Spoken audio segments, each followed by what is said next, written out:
మామయ్య ఆ కదిరి కోట్ల వెళ్ళేవాడు, ఆ కదిరి నరసింహ స్వామి నన్ను కాపాడేవాడు.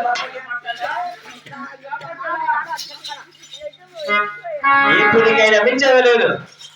పాగేటి ఒడ్డులో కొట్టిన తిట్టిన నాకే అవమానం. నిన్ను వాడు కూడా తీసుకుపోయి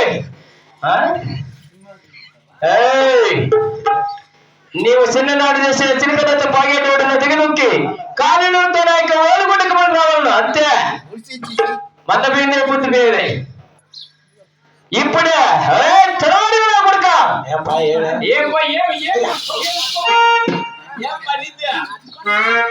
ఇప్పుడే పాగేటి ఒడ్డు గురాల మీద మన యొక్క ఓడుగుండకు చేరుకుందాం. ఇది వస్తుందో లేకుంటే ఇక్కడ సస్తుందో చూద్దాం. ఇక్కడ చచ్చిపోవాలా నా కొడుకు రెండో పెళ్లి చేస్తా. ఏమనుకుంటున్నావు?